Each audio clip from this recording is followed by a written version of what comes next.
Hi friends, welcome to Lakshmi Max. இன்னைக்கு என்ன பார்க்க போறோம்னா 13 ஆகஸ்ட் 2025 yesterday நடந்த RRB NTPC ல கேட்ட GK क्वेश्चन டிஸ்கஸ் பண்ண போறோம். அடுத்த ஷிஃப்ட் போறவங்க உங்களுக்கு முந்தின ஷிஃப்ட் வரைக்கும் என்னென்ன क्वेश्चन கேட்டிருக்காங்களோ அந்த क्वेश्चंस அதுக்கு ரிலேட்டடான டாபிக்ஸ் லாஸ்ட் 6 to 8 मंथ्सோட கரண்ட் அஃபேர் வந்து படிச்சிட்டு போங்க. அதே மாதிரி நம்ம ஆல் இன் ஒன் கோர்ஸ்ல இருக்கக்கூடிய ஸ்டூடண்ட் GK க்கு நாம கொடுத்த மெட்டீரியல் பிளஸ் ஒரு 60 டேஸ் வந்து NTPC க்கு லைவ் கிளாஸ் வந்து கொண்டு போனோம். அந்த லைவ் கிளாஸ்ல நாம டிஸ்கஸ் பண்ண GK क्वेश्चन பிளஸ் ஆகஸ்ட் 7 ல இருந்து உங்களுக்கு முந்தின ஷிஃப்ட் வரைக்கும் நடக்கக்கூடிய எக்ஸாமோட ஜிகே क्वेश्चन அதுக்கு ரிலேட்டடான டாபிக்ஸ் லாஸ்ட் 6 to 8 मंथ्सோட கரண்ட் அஃபேர் வந்து படிச்சிட்டு போங்க. சோ இப்படி படிக்கும்போது கண்டிப்பா உங்களால 40க்கு 30க்கும் மேற்பட்ட क्वेश्चंस வந்து அட்டெண்ட் பண்ண முடியும். ஃபர்ஸ்ட் क्वेश्चन பாருங்க. Article 79 of the Indian constitution is about which of the following. இது நம்ம ஆல் இன் ஒன் கோர்ஸ்ல ஆல்ரெடி டிஸ்கஸ் பண்ண क्वेश्चन தான். இந்திய அரசியலமைப்பின் 79வது பிரிவு எதை பற்றியது அப்படினு கேட்டிருக்காங்க. கான்ஸ்டிடியூஷன் ஆஃப் பார்லிமென்ட், நாடாளுமன்றத்தின் அரசியல் அமைப்பு. ஓகே, சோ இந்த ஷிஃப்ட்ல வந்து பாத்தீங்கன்னா ஆர்டிகல் 79 பத்தி கேட்டிருக்காங்களா. அடுத்த ஷிஃப்ட்ல என்ன கேட்கலாம்? ஆர்டிகல் 78 கேட்கலாம், இல்ல 76 கேட்கலாம், இல்ல 81 கூட கேட்கலாம். ஓகே, ஆர்டிகல் 76 பாத்தீங்கன்னா constitution provides for the office of attorney general. Okay, attorney general ஆபீஸ பத்தி சொல்றதா ஆர்டிகல் 76. 78 பாத்தீங்கன்னா states about duties of the PM. Okay, so PM ஓட டியூட்டிஸ், சோ அது எல்லாமே சொல்றது with respect to the furnishing of information to the president. 81 பாத்தீங்க அப்படின்னா composition of the house of the people. ஓகேவா, சோ ஆர்டிகல் 81 என்ன சொல்லுது? மக்கள் சபையின் அமைப்பை கூறுகிறது. அதே மாதிரி பாத்தீங்கன்னா 78 வந்து பிரைம் மினிஸ்டருக்கு என்னென்ன கடமைகள் இருக்கு அதை சொல்லுது. 78 பாத்தீங்க அப்படின்னா அட்டார்னி ஜெனரலோட ஆபீஸ் பத்தி சொல்றதா என்னது? ஆர்டிகல் 76. ஓகே, சோ 76 பாத்துக்கோங்க, 78 81 பாத்துக்கோங்க. இந்த ஷிஃப்ட்ல வந்து 79 கேட்டிருக்காங்க. அடுத்த ஷிஃப்ட்ல ஆர்டிகல் 76 78 81 எதுனாலும் கேட்கலாம். ஓகே, அடுத்த क्वेश्चन பாருங்க. தெரிடம். இந்த क्वेश्चन நம்ம யூடியூப்லயும் டிஸ்கஸ் பண்ணிருக்கோம், நம்ம ஆல் இன் ஒன் கோர்ஸ்லயும் டிஸ்கஸ் பண்ணிருக்கோம், லைவ் கிளாஸ்லயும் டிஸ்கஸ் பண்ண question. Tehri dam is situated at the confluence of rivers. Tehri அணை ஆறுகள் சங்கமிக்கும் இடத்தில் அமைந்துள்ளது. ஓகே, சோ தெரி அணை எந்த ஆறுகள் சங்கமிக்கும் இடத்துல இருக்கு அப்படின்னு பாத்தீங்கன்னா பாகிரதி, பிலங்கானா. ஓகேவா, சோ தெரி டேம் வந்து எந்த ஆற்றின் இதுல இருக்கு அப்படின்னு பாத்தீங்கன்னா Bhagirathi and Bhilangana. Okay, so அடுத்து பாருங்க. In which article of the constitution of India was the provision for reservation of schedule caste in Lok Sabha made. Okay, so இதுக்கு ரிலேட்டடான क्वेश्चन பாத்தீங்க அப்படின்னா ஆகஸ்ட் 12 ல கேட்டிருந்தாங்க. அதே டைப் ஆஃப் क्वेश्चन அப்படியே ரிப்பீட் ஆயிருக்கு பாருங்க. ஆகஸ்ட் 12ஓட ஷிஃப்ட் 3 நினைக்கிறேன், ஷிஃப்ட் 3ஓட क्वेश्चन எடுத்து பாருங்க. இதே டைப் ஆஃப் क्वेश्चन ஒன்னு கேட்டிருப்பாங்க. இந்திய அரசியலமைப்பின் எந்த பிரிவில் மக்களவையில் பட்டியல் சாதியினருக்கான இடஒதுக்கீடு வழங்கப்பட்டுள்ளது? சோ எந்த ஆர்டிகிள்ல அப்படின்னு பாத்தீங்கன்னா ஆர்டிகிள் 330. மக்களவையில SC ST-க்கான இடஒதுக்கீடு பத்தி சொல்றது ஆர்டிகிள் 330. ஓகே, சோ ஆர்டிகிள் 330 வந்து பட்டியல் சாதி மற்றும் பட்டியல் பழங்குடியினருக்கு SC ST-க்கான மக்களவையின் இடஒதுக்கீடு. ஆர்டிகிள் 331 பாத்தீங்கன்னா குடியரசுத் தலைவர் ஆங்கிலோ இந்திய சமூகத்திலிருந்து மக்களவைக்கு 2 உறுப்பினர்களை நியமிக்கிறது பத்தி ஆர்டிகிள் 331. 332ல பாத்தீங்கன்னா மாநிலங்களின் சட்டமன்றங்களில் பட்டியல் சாதியினர் மற்றும் பட்டியல் பழங்குடியினருக்கு இடஒதுக்கீடு. ஓகே, அதே மாதிரி 333 பாத்தீங்கன்னா மாநிலங்களின் சட்டமன்றங்களில் ஆங்கிலோ இந்திய சமூகத்தின் பிரதிநிதித்துவம். ஓகேவா, சோ உங்களுக்கு ஆகஸ்ட் 12 ல கேட்டது பாத்தீங்கன்னா இந்த திருத்த சட்டம் வந்து கேட்டிருந்தாங்க. அதாவது SC ST-க்கு வந்து மக்களவையில இடஒதுக்கீடு வந்து ஆர்டிகிள் 330ல சொல்லியிருக்கோம். அது எந்த திருத்த சட்டத்தின் மூலமாக கொண்டு வந்தோம் அப்படிங்கிறது ஆகஸ்ட் 12 ல கேட்டிருந்தாங்க.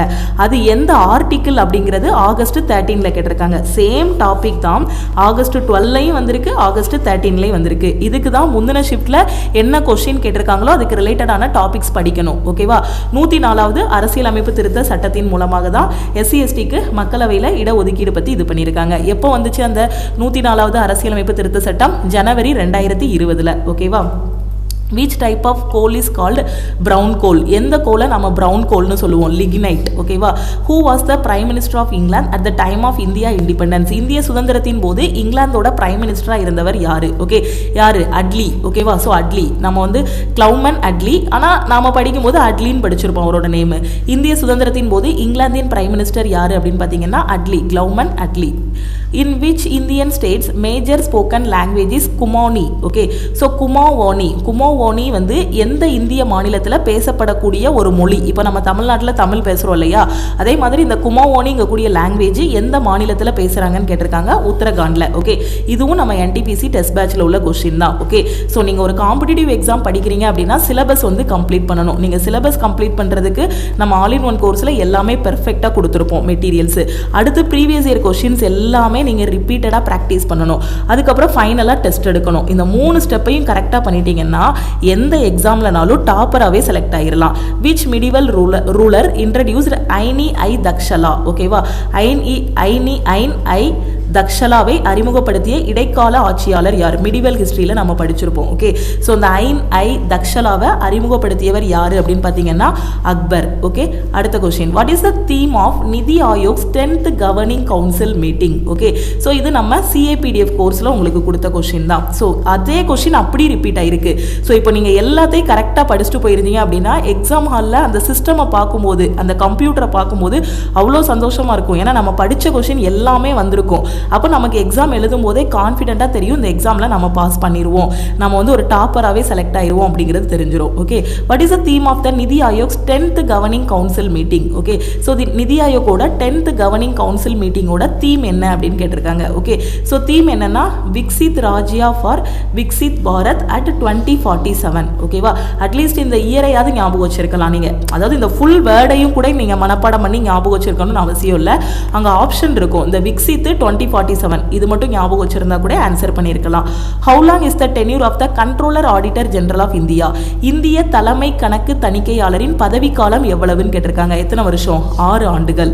அடுத்து பாருங்க, 17th நியூவஸ்ட் டிஸ்ட்ரிக்ட். ஓகே, இதுவும் நம்ம சிஏபிடிஎஃப் கோர்ஸில் உள்ளதான். நாகாலாந்தில் 17வது புதிய டிஸ்ட்ரிக்ட் மாவட்டம் வந்து கொண்டு வந்திருக்காங்க. அந்த மாவட்டத்தோட நேம் என்னன்னு கேட்டிருக்காங்க, மெல்லூரி. ஓகே, நாகாலாந்தில் 17வது புதிய மாவட்டம் வந்து உருவாக்கியிருக்காங்க. அதுக்கு பேர் வந்து என்னது? மெல்லூரி. which was officially declared as the district on November 4, 2024. It was previously a subdivision with Peck district. Okay, so first Peck district குள்ள என்ன இருந்திருக்கு அப்படின்னு பார்த்தீங்கன்னா மெல்லூரி வந்து இருந்திருக்கு. இப்போ என்ன பண்ணிட்டாங்கன்னா மெல்லூரியை ஒரு தனி மாவட்டமா நாகாலாந்தில் அனௌன்ஸ் பண்ணியிருக்காங்க. இது எத்தனாவது மாவட்டம் அப்படின்னு பார்த்தீங்கன்னா 17வது மாவட்டம். ஸோ எஸ்டர்டே நடந்ததில் பார்த்தீங்கன்னா நாகாலாந்தில் புதுசாக அனௌன்ஸ் பண்ண அந்த டிஸ்ட்ரிக்டோட நேம் கேட்டிருக்காங்க மெல்லூரி. அடுத்த ஷிஃப்ட்டுக்கு அது எத்தனாவது மாவட்டம் அப்படின்னு கூட கேட்கலாம். ஸோ இப்போ எக்ஸாம்பிள் பார்த்தீங்கன்னா நம்ம தமிழ்நாட்டில் திருநெல்வேலி மாவட்டம் எடுத்துக்கோங்க. ஸோ தென்காசி பார்த்தீங்க அப்படின்னா திருநெல்வேலி கூட தான் இருந்துச்சு. இதுக்கு முன்னாடி வரைக்கும் ஒரு 7-8 வருஷத்துக்கு முன்னாடி வரைக்கும் பார்த்தீங்க அப்படின்னா திருநெல்வேலி மாவட்டம் தான், தென்காசி வந்து திருநெல்வேலி மாவட்டமாக இருந்துச்சு. இப்போ பார்த்தீங்கன்னா தென்காசியை தனி மாவட்டமாக சொல்லியிருக்காங்க, தனி மாவட்டமாக இருக்குது தென்காசி வந்து. ஓகே, ஸோ ஒரு 7-8 வருஷத்துக்கு முன்னாடி 10 வருஷத்துக்கு முன்னாடிலாம் பார்த்தீங்கன்னா திருநெல்வேலி மாவட்டமாக தான் தென்காசி இருந்துச்சு. அப்போ திருநெல்வேலிக்குள்ளே இருந்த தென்காசியை தனி மாவட்டமாக பிரிச்சிருக்காங்களா? அதே மாதிரி தான் நாகாலாந்தில் பேக் மாவட்டம், பேக் டிஸ்ட்ரிக்ட்ல இருந்த மெல்லூரியை தனி மாவட்டமாக அறிவிச்சிருக்காங்க. அது எத்தனாவது மாவட்டம் அப்படின்னு பார்த்தீங்கன்னா 17வது மாவட்டம். ஓகே, அடுத்து பாருங்க, based on Macaulay's minute the English education act was introduced in. Okay, so yesterday என்ன கேட்டிருந்தாங்க அப்படின்னா மக்காலே கொண்டு வந்த அந்த இங்கிலீஷ் எஜுகேஷன் ஆக்ட் என்ன? ஓகே, அதோட நேம் என்னன்னு கேட்டிருந்தாங்க. அதோட நேம் வந்து மக்காலேஸ் மினிட். ஓகேவா, இது நம்ம டெஸ்ட் பேட்ச்ல உங்களுக்கு கொஸ்டின் இந்த மாதிரி கொடுத்துருந்தோம். ஓகே, ஸோ மெக்காலேயின் நிமிடம். ஓகே, அவர் கொண்டு வந்த அந்த எஜுகேஷன் ஆக்ட், அந்த எஜுகேஷன் இதோட நேம் வந்து எஸ்டர்டே கேட்டிருந்தாங்க மெக்காலேஸ் மினிட். எப்போ இன்ட்ரடியூஸ் பண்ணாருன்னா 1835. ஓகேவா, மெக்காலேயின் நிமிடத்தை அடிப்படையாக கொண்டு ஆங்கில கல்வி சட்டம் டேஸில் அறிமுகப்படுத்தப்பட்டது 1835. Okay, article 371 of the constitution of India provides for special provisions with respect to which of the following states? இந்திய அரசியலமைப்பின் பிரிவு 371 எந்த மாநிலத்திற்கு சிறப்பு ஏற்பாடுகள் வழங்குகிறது? எதுக்கு அப்படின்னு பார்த்தீங்கன்னா மகாராஷ்டிராவுக்கும் குஜராத்துக்கும். எந்த ஆர்டிகிள் படி? ஆர்டிகிள் 371 படி. அதே மாதிரி ஆர்டிகிள் 371A பார்த்தீங்க அப்படின்னா நாகாலாந்துக்கு சிறப்பு அந்தஸ்தை கொடுக்குது. ஆர்டிகிள் 371B வந்து அஸ்ஸாமுக்கு. இப்போ இதில் வந்து 371 வந்து எந்த மாநிலத்திற்கு அந்த சிறப்பு ஏற்பாடுகளை கொடுக்குன்னு கேட்டிருக்காங்களா? அடுத்த ஷிஃப்ட்ல என்ன கேட்கலாம்னா 371A வந்து எந்த மாநிலத்துக்கு, 371B வந்து எந்த மாநிலத்துக்கு அந்த சிறப்பு ஏற்பாடுகளை கொடுக்குது. 371C பார்த்தீங்கன்னா மணிப்பூர், D பார்த்தீங்க அப்படின்னா ஆந்திர பிரதேஷ், 371F வந்து சிக்கிம், 371G வந்து மிசோரமுக்கு, 371H வந்து அருணாச்சல் பிரதேஷ், 371I வந்து கோவாவுக்கு, 371J வந்து கர்நாடகாவுக்கு. ஓகே, ஸோ இந்த டேபிளை நல்லா படிச்சுக்கோங்க. இந்த PDF வந்து நம்ம ஆல் இன் ஒன் கோர்ஸில் உங்களுக்கு வந்து அப்லோட் பண்ணியிருக்கோம். ஸோ ஆல் இன் ஒன் கோர்ஸில் இருக்கக்கூடிய ஸ்டூடெண்ட் டவுன்லோட் பண்ணி படிச்சுக்கலாம். அதே மாதிரி NTPC டெஸ்ட் பேட்ச்லையும் ஒவ்வொரு ஷிஃப்ட்டோட PDFs எல்லாமே ப்ரொவைட் பண்ணியிருக்கோம். இந்திய அரசியலமைப்பு சட்டம் பிரிவு 371, 371A ஜெயில் பட்டியலிடப்பட்டுள்ள சில மாநிலங்களுக்கு சிறப்பு ஏற்பாடுகளை வழங்குகிறது. இந்திய அரசியலமைப்பின் பகுதி எதில் இருக்கு? 21, அதாவது XX1 எடுத்துறேன், 21 கீழ் வருகிறது. இந்திய அரசியலமைப்பின் பிரிவு 371 பார்த்தீங்க அப்படின்னா மகாராஷ்டிராவுக்கும் குஜராத்துக்கும் அந்த சிறப்பு ஏற்பாடுகளை வழங்குது. ஓகேவா? 371 எதுக்கு? மகாராஷ்டிராவுக்கும் குஜராத்துக்கும். Which of the following scientists performed the gold foil experiment? நம்ம சயின்ஸ்ல படிச்சிருக்கோம். தங்கப்படலம் பரிசோதனையை மேற்கொண்டவர் யாரு அப்படின்னா ரூதர்ஃபோர்டு. Okay, Ernest Rutherford. அவரோட ஃபுல் நேம் பார்த்தீங்கன்னா ஏர்ன்ஸ்ட் ரூதர்ஃபோர்டு. ஓகே, நாம் வந்து படிக்கும்போது ரூதர்ஃபோர்டு அப்படின்னு படிச்சிருப்போம். Indian council of agriculture research, okay, ICAR முக்கியமானது. இதோட எக்ஸ்பான்ஷன் கூட அடிக்கடி எக்ஸாமில் கேட்டிருக்காங்க. ஆனால் எஸ்டர்டே கேட்டது இதோட எக்ஸ்பான்ஷன் இல்லை. Has developed India's first genome edited rice variety. ஓகேவா? ஸோ அந்த ரைஸோட நேம் என்ன? ICAR புதுசாக டெவலப் பண்ண அந்த ரைஸோட நேம் என்னன்னு கேட்டிருக்காங்க. அதோட நேம் வந்து காம்லா. ஓகே, ஸோ காம்லா, அதாவது DRR ரைஸ் 100, DRR ரைஸ் 100, இல்லை சுருக்கமாக அதை வந்து காம்லா அப்படின்னு சொல்லலாம். ஓகேவா? And Pusa DST rice. Okay, புதுசாக டெவலப் பண்ண ரைஸ் பாருங்க, காம்லா, அதாவது DRR ரைஸ் 100, பூசா DST ரைஸ். ஓகே, அடுத்து அம்லியாக்கர். இவங்களோட நேம் கொடுத்துட்டு இவங்க எந்த விளையாட்டோடு தொடர்புடையவர் அப்படின்னு கேட்டிருக்கலாம். அப்படி இல்லை அப்படின்னா எந்த நாட்டை சேர்ந்தவர் அப்படின்னு கேட்டிருக்கலாம். ஓகே, ஸோ அம்லியாக்கர் வந்து எந்த நாட்டோட ஒரு கிரிக்கெட்டர்னு கேட்டிருக்கலாம். மேபி அம்லியாக்கர், இது மட்டும் தான் ஸ்டூடெண்ட் சொன்னாங்க. அம்லியாக்கர்லேருந்து அவங்க நேம் வச்சு ஒரு கொஸ்டின் கேட்டிருந்தாங்கன்னு. ஓகே, ஸோ இவங்க வந்து 2000 பிறந்திருக்காங்க. இவங்க வந்து ஒரு நியூசிலாந்து கிரிக்கெட்டர். ஓகேவா? அம்லியா கெர் இல்லைனா அம்லியா சார்லோட்டி கெர். ஓகே, ஸோ இவங்க வந்து நியூசிலாந்து கிரிக்கெட்டர். இவங்களோட நேம் கொடுத்துட்டு எந்த விளையாட்டோடு தொடர்புடையவர்னு கேட்டிருக்காங்க. ஸோ இவங்க வந்து நியூசிலாந்தோட கிரிக்கெட்டர். ஓகே, வர்ஜா பிரகார் சொன்னேன்னா, நீங்கள் அடுத்த ஷிஃப்ட் போகிறவங்க முக்கியமான மிலிட்ரி எக்ஸசைஸ்லாம் படிச்சுட்டு போங்கன்னு சொன்னேன்னா வர்ஜா பிரகார் வந்து கேட்டிருக்காங்க. வர்ஜா பிரகார் பார்த்தீங்கன்னா எந்த இரண்டு நாடுகளுக்கு இடையிலான கூட்டு ராணுவ பயிற்சி? இந்தியாவுக்கும் யூஎஸ்க்கும் இடையில. ஓகே, வர்ஜா பிரகார்ங்கிறது இந்தியாவுக்கும் எந்த கண்ட்ரிக்கும் இடையிலான கூட்டு ராணுவ பயிற்சின்னு பார்த்தீங்கன்னா யூஎஸ்க்கும் இடையில. இந்தியா அண்ட் யூஎஸ்க்கு இடையில இருக்கக்கூடிய அந்த கூட்டு ராணுவ பயிற்சி மிலிட்ரி எக்ஸசைஸ் எதுனா வர்ஜா Prahar. Amrit Bharat station scheme. So இதை பற்றி ஒரு கொஸ்டின் கேட்டிருக்காங்க. அம்ரித் பாரத் ஸ்டேஷன் ஸ்கீம்னா என்ன? ஓகே, ஸோ இதிலிருந்து கொஸ்டின் கேட்டிருக்காங்க. Is a long term plan to improve railway stations across India in step by step manner. Okay, படிப்படியாக இந்தியா ஃபுல்லாக இருக்கக்கூடிய ரயில்வே ஸ்டேஷனை வந்து இம்ப்ரூவ் பண்ணுறது. Under the scheme detailed plans are made for each station and the work done in phases. Okay, படிப்படியாக work நடக்கும் based on what each station needs. The goal is to make station cleaner, more comfortable and easier to use. ஓகேவா? So அந்தந்த ஸ்டேஷனுக்கு என்னென்ன தேவையோ அது எல்லாமே இது பண்ணி ஒவ்வொரு ஸ்டேஷனையும் அப்கிரேட் பண்ணுறது. ஓகேவா? ஸோ அதில் வந்து பார்த்தீங்கன்னா அதை க்ளீனாக வச்சுக்கிறது, ரொம்ப கம்ஃபர்டபுளாக, அதே மாதிரி எல்லாருமே பேசஞ்சராக இருக்கட்டும் எல்லாருமே ஈஸியாக யூஸ் பண்ணக்கூடிய அளவுக்கு ரயில் நிலையங்களை வந்து மேம்படுத்துறது. சுருக்கமாக சொல்ல போனால் அம்ரித் பாரத் ரயில் நிலைய திட்டம் இதோட முக்கிய நோக்கம் என்ன அப்படின்னு கேட்டிருக்காங்க. இந்தியா முழுவதும் இருக்கக்கூடிய ரயில் நிலையங்களை படிப்படியாக மேம்படுத்துவது. இது வந்து ஒரு நீண்ட கால திட்டம். ஓகே, ஸோ ஒவ்வொரு நிலையத்திற்கும் விரிவான திட்டங்கள் வகுக்கப்படுகின்றன.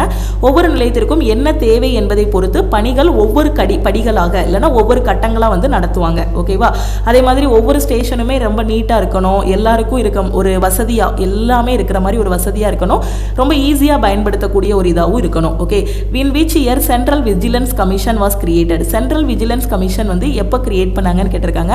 1964. ஓகே, இப்போ ஒரு ஃபைல் இருக்குன்னு வச்சுக்கோங்களேன், வேர்டில் ஒரு ஃபைல் இருக்குது. அந்த ஃபைலை வந்து ரீநேம் பண்ணுறீங்கன்னா என்ன நடக்கும்னு கேட்டிருக்காங்க. ஒரு ஃபைல் வந்து இப்போ நான் NTPC GK அப்படின்னு வச்சுருக்கேன்னு வச்சுக்கோங்களேன், நான் அதில் ரைட் கிளிக் பண்ணிவிட்டு என்ன பண்ணுறேன், அதை வந்து ரீநேம் பண்ணுறேன் அப்படின்னா என்ன ஆகும்? இமீடியட்டாக அதோட நேம் வந்து ரீநேம் ஆகிரும். அப்படி தானே? ரீநேம் ஆப்ஷன் பார்த்துருப்பீங்க. எந்த ஃபைல், வேர்டு ஃபைலாக இருக்கட்டும் இல்லை ஃபோல்டர் ரீநேம் பண்ணுறதா இருக்கட்டும், அப்போ அந்த ரீநேம் பண்ணிட்டோம் அப்படின்னா என்ன ஆகும்? அந்த கம்ப்யூட்டர் வந்து அந்த ஃபைலை வந்து நியூ ஃபைலாக ட்ரீட் பண்ணும். இப்போ நான் ஓல்டாக என்ன நேம் வச்சுருக்கேன்னா NTPC GKன்னு வச்சுருக்கேன்.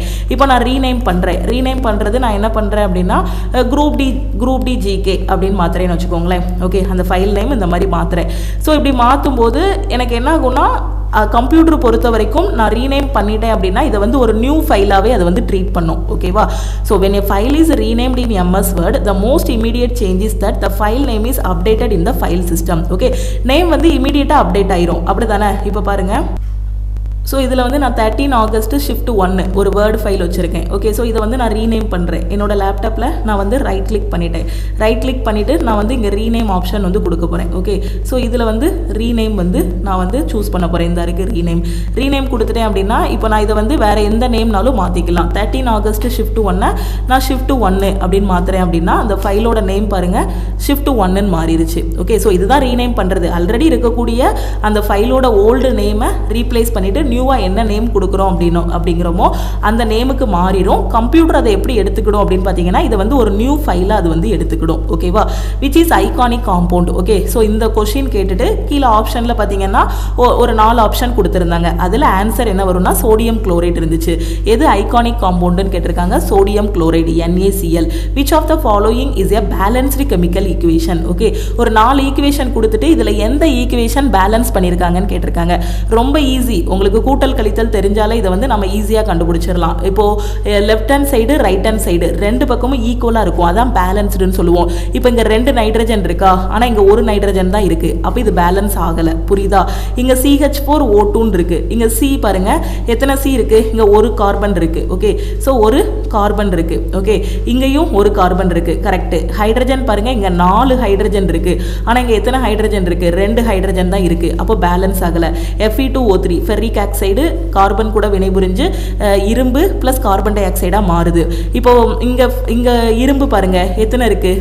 1 தான் இருக்குது. ஆனால் இங்கே 2 இருக்குது. அப்போ நம்ம என்ன பண்ணிடலாம்? பேலன்ஸ்டாக இல்லை, தப்பு போட்டுடலாம். அடுத்து இங்கே பாருங்கள் 2MgO + O2 மெக்னீஷியமும் ஆக்சைடும் வினைபுரிஞ்சு மெக்னீஷியம் ஆக்சைடு வந்து எனக்கு கிடைக்குது. Mg வந்து 2 இருக்குது, ஆக்சிஜனும் 2 இருக்குது. இங்கே பாருங்கள் 2MgOன்னு எழுதியிருக்காங்க. அப்போ 2MgOன்னு போட்டிருக்காங்கன்னா இந்த 2 யாருக்கெல்லாம் சொந்தம்? இந்த மெக்னீஷியத்துக்கும் சொந்தம், இந்த ஆக்சிஜனுக்கும் சொந்தம். அப்போ இந்த பக்கமும் 2 மெக்னீஷியம் 2 ஆக்சிஜன் இருக்குது. இடது பக்கத்துலையும் 2 மெக்னீஷியம் 2 ஆக்சிஜன் இருக்குது. அப்போ இதுதான் நம்ம பேலன்ஸ்டு ஈக்குவேஷன். ஓகே, உங்களுக்கு எக்ஸாமில் எப்படினாலும் கேட்கலாம். ஆப்ஷனில் கொடுத்துட்டு எது வந்து பேலன்ஸ்டாக இருக்குன்னு கேட்கலாம், எது வந்து பேலன்ஸ்டாக இல்லை அப்படிங்கிற மாதிரியும் உங்களுக்கு கேட்கலாம். ஓகேவா? அப்படி இல்லைன்னா ஈக்குவேஷனை கொடுத்துட்டு நீங்களே பேலன்ஸ் பண்ணுங்க அப்படின்னு சொல்லலாம். இப்போ இதுக்கு N2H2 இருக்கா, அப்போ நைட்ரஜன் 2 வரணும். ஓகே, அப்போ இந்த இடத்துல நம்ம 2 தூக்கி போட்டுடலாம். இங்கே நைட்ரஜன் 2 நம்ம 10th ஸ்டாண்டர்டில் படித்தது தான். கெமிஸ்ட்ரியிலே ஒரு கொஸ்டின் உண்டு, ஈக்குவேஷனை வந்து பேலன்ஸ் பண்ணால் 2 மார்க் அப்படின்னு. ஓகே, எப்படி பேலன்ஸ் பண்ணணும்? இங்கே N2 + H2 நைட்ரஜன் ஹைட்ரஜன் வினைபுரியும் போது அமோனியா வந்து கிடைக்கும், NH3 கிடைக்கும். நைட்ரஜன் 2 இருக்குது, ஆனால் இங்கே 1 தான் இருக்குது. அப்போ இதை 2ஆக மாற்றினா என்ன பண்ணணும்? இங்கே முன்னாடி 2 போடணும். இங்கே முன்னாடி 2 போட்டதும் நைட்ரஜன் 2 கரெக்டாக வந்துடுது. ஹைட்ரஜன் எத்தனை வந்துடுது? 6 வந்துடுது பாருங்கள். 2 × 3 6. அப்போ ஹைட்ரஜன் வந்து 6 வந்துருச்சு. அப்போ இங்கே ஹைட்ரஜன் 2 தான் இருக்குது. அப்போ இதை 6ஆக மாற்றணும்னா என்ன பண்ணணும்? இங்கே 3 போட்டுறணும். அப்போ இந்த ஈக்குவேஷன் பேலன்ஸ் ஆகிருச்சு. ஓகேவா? நைட்ரஜன் 2 இருக்குது, இந்த பக்கமும் நைட்ரஜன் 2 இருக்குது. ஹைட்ரஜன் 6 இருக்குது, இந்த பக்கமும் 3 2 6. ஓகே, ஹைட்ரஜன் 6 இருக்குது. கரெக்டாக? இப்போ இதையும் பேலன்ஸ் பண்ண சொல்லி கொடுக்குறேன் பாருங்க. ஈஸி தான். ஓகே, நான் உங்களுக்கு ஏற்கனவே சயின்ஸில் கெமிஸ்ட்ரியில் சொல்லி கொடுத்துருக்கேன். இதை எப்படி பேலன்ஸ் பண்ணணும்? இங்கே கார்பன் 1 இருக்குது, இங்கே கார்பன் 1 இருக்குது, இங்கே ஹைட்ரஜன் 4 இருக்குது. அப்போ நம்ம இங்கே என்ன பண்ணலாம்? இங்கே 2 ஹைட்ரஜன் தான் இருக்குது. இதுக்கு முன்னாடி 2 போடுங்க. 2 போடும்போது என்னாச்சு? இங்கே வந்து ஹைட்ரஜன் 4 கரெக்டாக வந்துருச்சு, இங்கேயும் ஹைட்ரஜன் 4 கரெக்டாக இருக்குது. இப்போ ஆக்சிஜன் பாருங்கள், இங்கே எத்தனை ஆக்சிஜன் இருக்குது? இங்கே 2 ஆக்சிஜன் இருக்குது. இங்கே எத்தனை ஆக்சிஜன் இருக்குது? 2 ஆக்சிஜன் இருக்குது. அப்போ இந்த வலது பக்கத்தில் எத்தனை ஆக்சிஜன் வருது? இங்கே 2 ஆக்சிஜன், இங்கே 2 ஆக்சிஜன், டோட்டலாக 4 ஆக்சிஜன் வந்துடுது. எனக்கு 4 ஆக்சிஜன் வந்துருச்சு. ஓகேவா? ஆனால் இடது பக்கத்தில் பாருங்கள் ஆக்சிஜன் 2 தான் இருக்குது. அப்போ இந்த பக்கம் எனக்கு 4 வந்துருச்சுன்னா இதை 4ஆக மாற்றணும்னா முன்னாடி 2 தூக்கி போட்டோம் அப்படின்னா 4ஆக மாறிடும். அவ்வளோதான், பேலன்ஸ் பண்ணியாச்சு. ஸோ நாளைக்கு உங்களுக்கு கொஸ்டின் எப்படி கேட்கலாம்னா எந்த ஈக்குவேஷன் பேலன்ஸ்டாக இருக்குது அப்படின்னும் கேட்கலாம். அப்படி இல்லைனா உங்களையே பேலன்ஸ் பண்ண சொல்லலாம். இப்போ இரும்பு பாருங்கள், இங்கே Fe வந்து 1 தான் இருக்குது, ஆனால் இங்கே Fe வந்து எத்தனை இருக்குது? 2 இருக்குது. அப்போ இங்கே முன்னாடி தூக்கி ஒரு 2 போட்டோம்னா 2 Fe வந்துருமா? அடுத்து பாருங்கள் கார்பன் வந்து 1 இருக்குது, இங்கேயும் கார்பன் 1 இருக்குது, பிரச்சனை இல்லை. இங்கே என்ன இருக்குது? O3 இருக்குது, O3 இருக்குது. இங்கே வந்து என்ன இருக்குது? O2 இருக்குது. ஓகேவா? ஸோ ஆனால் இங்கே வந்து 2 இருக்குது, இங்கே வந்து 3 இருக்குது. ஸோ இது ரெண்டுக்கும் காமனான நம்பர் எடுங்க. ஓகேவா? ஸோ எல்சிஎம் எடுத்தோம் அப்படின்னா என்ன ஆகும், ரெண்டு பக்கமும் ஒரே மாதிரி கொண்டு வந்துடலாம். இங்கே வந்து நம்ம 3 போட்டுடலாம், இங்கே வந்து 3 போட்டு இங்கே வந்து 2 போட்டுடலாம். ரெண்டுக்கும் காமனான நம்பர் என்ன வரும், 6 வரும். ஓகே, அப்போ இங்கே பாருங்க ஆக்சிஜன் வந்து 6 வந்துருச்சு, இப்போ ஆக்சிஜன் இங்கே 6 வந்துருச்சு. ஆனால் இரும்பு பாருங்க 4 ஆயிருச்சு, அப்போ இங்கே வந்து 4ன்னு போட்டுடலாம், 4Fe போட்டுடலாம். ஓகே, கார்பன் வந்து 3 ஆயிருச்சு, அப்போ இங்கே 3C போட்டுடலாம். இதுதான் பேலன்ஸ் பண்ணுறது. ஆனால் ஸ்கூல் டேஸில் பார்த்தீங்க அப்படின்னா அப்படி மனப்பாடம் பண்ணுவாங்க ஸ்டூடெண்ட்ஸு. 2Fe2O3 + 3C அப்படியே மனப்பாடம் பண்ணக்கூடாது. ஃபெர்ரிக் ஆக்சைடு கார்பன், ஃபெர்ரிக் ஆக்சைடுனா Fe2O3, அது கார்பன் கூட வினைபுரியுது. வினைபுரியும் போது எனக்கு Fe + CO2 கிடைக்கும். அதுக்கப்புறம் நானே பேலன்ஸ் பண்ணிக்கலாம். என்ன பண்ணணும், ஃபஸ்ட்டு Fe நான் பேலன்ஸ் பண்ணும்போது இங்கே 2 போடுவேன். அடுத்து எனக்கு இங்கே 2 போட்டேன்னா Fe பேலன்ஸ் ஆகிரும். ஆனால் ஆக்சிஜன் இங்கே 3 இருக்குது, இங்கே 2 இருக்குது. அப்போ நான் என்ன பண்ணணும், இங்கே இருக்க ஆக்சிஜனையும் இங்கே இருக்க ஆக்சிஜனையும் சேமாக கொண்டு வரணும். அப்போ நான் இது ரெண்டுக்கும் காமனான நம்பர் எல்சிஎம் எடுக்கலாம். சிம்பிளாக சொல்ல போனால் 3 2 6 வரும். ஓகே, 3க்கும் 2க்கும் எல்சிஎம் 6 வரும். அப்போ இதை 6ஆக மாற்றனா இங்கே 3ஆல் மல்டிப்ளை பண்ணணும், இந்த இதை 6ஆக மாற்றனா இதை 2ஆல் மல்டிப்ளை பண்ணணும். இப்போ நான் பார்க்கும்போது எனக்கு இரும்பு வந்து 4 ஆயிருச்சு, 2 × 2 4 ஆயிருது. அப்போ இதை அழிச்சிட்டு நான் இங்கே 2 போடக்கூடாது, 4 போடணும். ஓகே, கார்பன் வந்து எனக்கு இங்கே 3 ஆயிருச்சு, அப்போ இங்கேயும் நான் 3 தூக்கி போட்டேன்னா எனக்கு பேலன்ஸ் ஆகிரும். ஓகே, எல்லாமே நம்ம சின்ன வயசில் படித்தது தான். அதை கொஞ்சம் நல்லா ரிவைஸ் பண்ணி இன்டெப்த்தாக படிச்சிட்டோம் அப்படின்னா காம்படிட்டிவ் எக்ஸாம் ஈஸியாக கிளியர் பண்ணிடலாம். ஓகே, அடுத்த question. The southern part of the bay of Bengal, specifically the coastal plains along the eastern coast of India is called. அதாவது என்ன கொஸ்டின் கேட்டிருந்தாங்கன்னா, நார்த்தன் பார்ட்டை வந்து நாம என்ன சொல்லுவோம், northern part of bay of பெங்காலை வந்து நார்த்தன் சர்க்கார்ஸ் அப்படின்னு சொல்லுவோம். Okay, northern part of bay of பெங்காலை வந்து நம்ம என்ன சொல்லுவோம் அப்படின்னா நார்த்தன் சர்க்கார்ஸ்ன்னு சொல்லுவோம். அப்போ southern part of bay of பெங்காலை நீங்க என்ன சொல்லுவீங்க, இதான் எஸ்டர்டே கேட்ட கொஸ்டின். நார்த்தன் பார்ட்டோட நேம் வந்து northern Circars, southern part of bay of பெங்காலை வந்து நம்ம கோரமண்டல் கோஸ்ட்னு சொல்லுவோம். ஓகே, எஸ்டர்டே ஆப்ஷன்ல இருந்தது இந்த Coromandel coast. Okay, which of the following island does not belong to Lakshadweep? பின்வரும் தீவுகளில் எது லட்சத்தீவுக்கு சொந்தமானது அல்ல? ஓகே, என்னென்ன கொடுத்திருக்காங்க, மினிகாய், கவரட்டி, நெல், நெயில், Neil, Neil, Amini. Okay, so இந்த 4 ஆப்ஷன்ல லட்சத்தீவுக்கு சொந்தமான தீவு எது கிடையாதுன்னா அமினி. ஓகேவா? What is the meaning of the term Gavishti? Okay, Gavishti as mentioned in Vedic period. கவ்வு படிச்சிருக்கோமா? கவ்வுனா என்னது, மாடு, பசு, அப்படிதானே? அப்போ கவிஷ்டி இதுல நேம் இருக்கு அப்படின்னா என்ன அர்த்தம்னா சர்ச் ஆஃப் கவுஸ், பசுக்களை தேடுதல்னு அர்த்தம். ஓகே, வேதிக் பீரியட் சொல்லி கொடுக்கும்போது இந்த கொஸ்டின் வந்து நம்ம ஆல் இன் ஒன்ல டிஸ்கஸ் பண்ணியிருக்கோம். வேத காலத்தில் குறிப்பிடப்பட்ட கவிஷ்டி என்ற வார்த்தையின் அர்த்தம் என்னன்னு கேட்டிருக்காங்க. சர்ச் ஃபார் கவுஸ், பசுக்களை தேடுதல். அதுல ஆன்சர் இருக்கு பாருங்க, கவிஷ்டி, கவ்வுனா பசு. ஓகேவா? பசுக்களை தேடுதல். According to the international monetary fund, okay, IMF படி இந்தியாவோட GDP growth என்னன்னு கேட்டிருக்காங்க. ஓகே, IMF ஓட இதுபடி கூற்றுப்படி இந்தியாவோட கிராஸ் டொமஸ்டிக் ப்ராடக்ட் ஓட growth என்ன, GDP growth வந்து 2025-26க்கு என்னன்னு கேட்டிருக்காங்க, 6.4%. IMF ஓட கருத்துப்படி இந்தியாவோட GDP growth 2025-26க்கு என்னன்னு கேட்டிருக்காங்க. ஸோ என்ன அப்படின்னு பார்த்தீங்கன்னா 6.4%. Okay, when was Satyagraha Sabha founded by Gandhi? Okay, Satyagraha சபை எப்போது காந்தியால் நிறுவப்பட்டதுன்னு கேட்டிருக்காங்க. 1919. மகாத்மா காந்தியால் சத்யாகிரக சபை 1919 நிறுவப்பட்டது. ரவுலட் சட்டத்திற்கு எதிராக சத்யாகிரக சபை வந்து நிறுவப்பட்டது. ஓகேவா? ஸோ ரவுலட் சட்டத்துக்கு எதிராக வந்து சத்யாகிரக சபை வந்து நிறுவியிருக்காங்க. 1919 நிறுவப்பட்டது. ஓகே, ஸோ ரவுலட் சட்டம் 1919ஆம் ஆண்டின் அராஜக மற்றும் புரட்சிகர குற்றங்கள் சட்டம் அப்படின்னு இதை வந்து சொல்லலாம். ஓகே, ரவுலட் சட்டம் பிரிட்டிஷ் அரசாங்கத்திற்கு ஹெபியஸ் கார்பஸ் உரிமையை இடைநிறுத்தும் அதிகாரத்தை அளித்தது. ஓகே, ஸோ எக்ஸ்டர்டே கேட்ட கொஸ்டின் என்னன்னா சத்யாகிரக சபை வந்து காந்தியால் எப்போ தொடங்கப்பட்டது? 1919 தொடங்கப்பட்டது. ஓகே, ஸோ இதுதான் 13 ஆகஸ்ட் 2025 ஷிஃப்ட் 1ல கேட்ட questions. So most of the questions எல்லாமே கவர் பண்ணியாச்சு. ஓகே, ஸோ நீங்கள் என்ன பண்ணுங்கன்னா லாஸ்ட் 6 to 8 மந்த்ஸோட கரண்ட் அஃபேர் படிச்சுட்டு முந்தின ஷிஃப்ட்டை நல்லா அனலைஸ் பண்ணிட்டு போங்க. அதுக்கு ரிலேட்டடான டாபிக்ஸும் படிச்சுட்டு போங்க. ஜிகே வந்து உங்களுக்கு ஈஸியாக இருக்கும். ஓகே, இந்த லாஸ்ட் மினிட்ல என்ன பண்ணணும்னா ஆல்ரெடி நீங்கள் history, polity, geography, economy, current affair எல்லாமே படிச்சிருப்பீங்க. முந்தின ஷிஃப்ட்டை தரவாக அனலைஸ் பண்ணிட்டு அதுக்கு ரிலேட்டடான டாபிக்ஸ் வந்து படிச்சுட்டு போங்க. ஆல் இன் ஒன் கோர்ஸில் இருக்கிற ஸ்டூடெண்ட் நம்ம லைவ் கிளாஸில் டிஸ்கஸ் பண்ண ஜிகே எல்லாமே முக்கியம். அதுலேருந்து கொஸ்டின்ஸ் எல்லாமே ரிப்பீட் ஆகுது. ஓகே, லைவ் கிளாஸில் நம்ம கொடுத்த அந்த ஜிகே ஜிகே கொஷின் ப்ளஸ் நம்ம கரண்ட் அஃபேருக்கான பிடிஎஃப் கோர்ஸ் கொடுத்துருக்கோம் இல்லையா, அதில் 6 to 8 monthsோட சிஏ பிடிஎஃப் இதை படிச்சுட்டு அது போக ஆல் இன் ஒன்ல கொடுத்துருக்கக்கூடியது எல்லாமே டாபிக் வைஸாக நீங்கள் படிச்சிருப்பீங்க. அதை ஒரு டைம் எல்லா டாப்பிக்கையும் ரிவைஸ் பண்ணிட்டீங்கன்னா கண்டிப்பாக 30+ வந்து ஜிகேயில் வாங்கிடலாம். ஓகே, ஓவராலாக பார்த்தீங்கன்னா எஸ்டர்டே நடந்த எக்ஸாமில் வந்து மேக்ஸும் ரீசனிங்கும் ஆஸ் யூஷுவல் இது வரைக்கும் நடந்த ஷிஃப்ட்டில் எப்படி இருந்துச்சோ அதே மாதிரி தான். ரீசனிங்கில் 30 அடிக்கிற மாதிரி தான் இருக்குது. மேக்ஸில் டாப்பர் வந்து 30 போட்டுருந்தாங்க. ஆவரேஜாக படிக்கிற ஸ்டூடெண்ட் வந்து 25 இல்லை, ஆவரேஜ்னு சொல்ல முடியாது. அவங்கள என்ன சொல்லலாம்னா இப்போ தான் ப்ரிப்பரேஷன் ஸ்டார்ட் பண்ணியிருப்பாங்கன்னு சொல்லலாம். ஏன்னா டாப்பர் வந்து பார்த்தீங்கன்னா ஒரு வருஷமா 1.5 வருஷமா 2 வருஷமாக படிச்சுட்டு இருக்கோங்க. ஆவரேஜாக அட்டன் பண்ணுறவங்கிறவங்க ஒரு 3 மாதம் படிச்சிருப்பாங்க, இல்லைனா 4 மாதம் படிச்சிருப்பாங்க. சில டாபிக்ஸ் எல்லாம் அவங்க ஒமிட் பண்ணிட்டு இந்தந்த டாபிக்ஸ் மட்டும் படிச்சா போதுங்கிற மாதிரி போயிருப்பாங்க. அவங்க வந்து ஒரு 23 25 கொஸ்டின் வரைக்கும் மேக்ஸில் போடலாம். ஓகே, அதே மாதிரி ஜென்ரல் அவேர்னஸில் டாப்பர் வந்து 25 30 கொஸ்டின் வரைக்கும் அட்டன் பண்ணுறாங்க. ஓகே, ஸோ மற்ற ஸ்டூடெண்ட் இந்த அனாலிசிஸ் அது எல்லாமே பார்த்துட்டு போகும்போது ஒரு 15 20 வரைக்கும் அட்டன் பண்ணுறாங்க ஆவரேஜ் ஸ்டூடெண்ட். ஓவராலாக பார்க்கும்போது பார்த்தீங்கன்னா ஆவரேஜ் ஸ்டூடெண்ட் 60க்கு மேலே நீங்கள் 100% அக்யூரசியில் அட்டன் பண்ணியிருந்தாலே நல்ல அட்டெம்ப்ட். டாப்பர் வந்து 85 90 வரைக்கும் அட்டன் பண்ணியிருக்காங்க. ஓகேவா, எல்லா ஷிஃப்ட்டும் முடிஞ்சதுக்கப்புறம் எக்ஸ்பெக்டட் கட் ஆஃப் என்ன அப்படிங்கிறதுக்கு நம்ம வந்து ஒரு வீடியோ தனியாக அப்லோட் பண்ணலாம். ஸோ அதே மாதிரி உங்கள் ஃப்ரெண்ட்ஸும் எக்ஸாம் எழுத போகிறாங்கன்னா அவங்களுக்கும் இந்த வீடியோவை ஷேர் பண்ணுங்கள். ரொம்ப ரொம்ப யூஸ்ஃபுல்லாக இருக்கும். ஏன்னா அனாலிசிஸ் பார்த்துட்டு போய் எழுதின ஸ்டூடெண்ட்டு இதிலேருந்து அப்படியே அதுக்கு ரிலேட்டடான டாபிக்ஸ் எல்லாம் பார்த்துட்டு போகும்போது 5 கொஷின் வந்துச்சு மேடம் அப்படின்னு சொன்னாங்க. அதனால தான் ரொம்ப ரொம்ப முக்கியமான கொஷின். ஒவ்வொரு ஸ்டூடெண்ட் கிட்டையும் இருந்து கொஷின்ஸ் எல்லாமே கலெக்ட் பண்ணி உங்களுக்கு பெர்ஃபெக்டாக தமிழ் அண்ட் இங்கிலீஷில் ரெடி பண்ணி இந்த அனாலிசிஸ் வீடியோ வந்து கொடுத்துருக்கோம். ஸோ முடிஞ்ச அளவுக்கு நிறைய பேருக்கு ஷேர் பண்ணுங்க.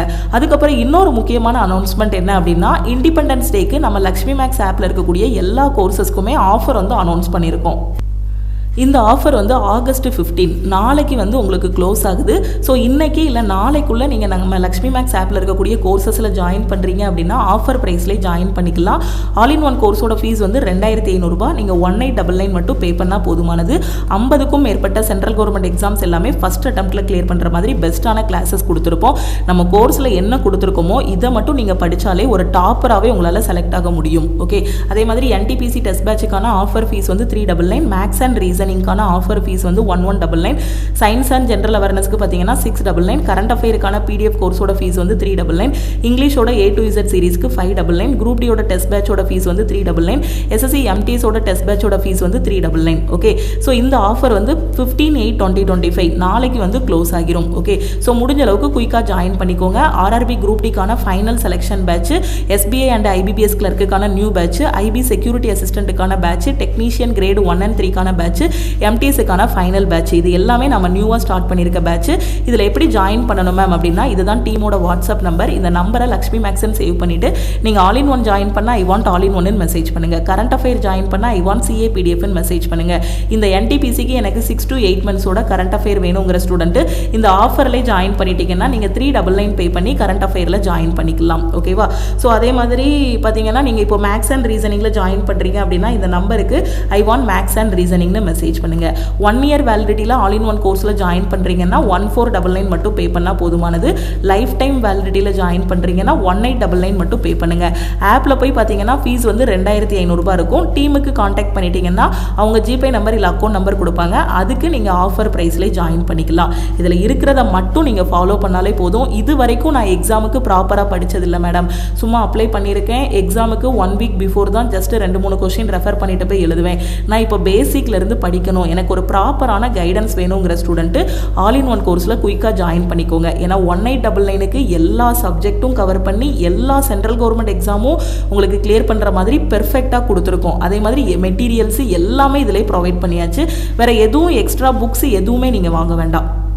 ஒரு கவர்மெண்ட் எக்ஸாம் நான் கிளியர் பண்ணணுங்கிற ஸ்டூடெண்ட்டு டேரெக்டாக ஆல் இன் ஒன் கோர்ஸில் ஜாயின் பண்ணிவிட்டு இதில் என்ன கொடுத்துருக்கோமோ இதை மட்டும் படிங்க. வேறு புக்ஸு வேறு எதுவுமே தேவையில்லை. ஓகே, எல்லா மெட்டீரியல் எல்லாமே இதிலே கவர் பண்ணிட்டோம். ஓகேவா, ஸோ ஒரு 4 6 மாதம் கஷ்டப்பட்டு படிச்சிங்கன்னா போதும். ஒரு பிகினராக 0 லெவலில் இருக்கீங்கன்னாலும் ஒரு 4 மாதம் 6 மாதம் வெறித்தனமாக உட்காந்து நம்ம கோர்ஸில் என்ன கொடுத்துருக்கோமோ இதை நல்லா படிச்சிட்டிங்கன்னா கண்டிப்பாக போஸ்டிங் வாங்கிடலாம். ஓகே, ஆஃபர் வந்து நாளைக்கு நைட்டு 12 o'clock க்ளோஸ் ஆகிரும். முடிஞ்ச அளவுக்கு குயிக்காக ஜாயின் பண்ணிக்கோங்க. ஜாயின் பண்ணுற ஸ்டூடெண்ட் இந்த நம்பருக்கு வாட்ஸ்அப்பில் மெசேஜ் பண்ணுங்கள். திருப்பியும் நெக்ஸ்ட் கிளாஸில் மீட் பண்ணலாம். நம்ம டெலகிராம் குரூப் டெலகிராம் சேனலில் இன்னும் ஜாயின் பண்ணல அப்படின்னா டெலகிராம் குரூப் அண்ட் சேனலையும் ஜாயின் பண்ணிக்கோங்க. இன்ஸ்டாகிராம்லையும் லக்ஷ்மி மேக்ஸை ஃபாலோ பண்ணிக்கோங்க. தேங்க்யூ.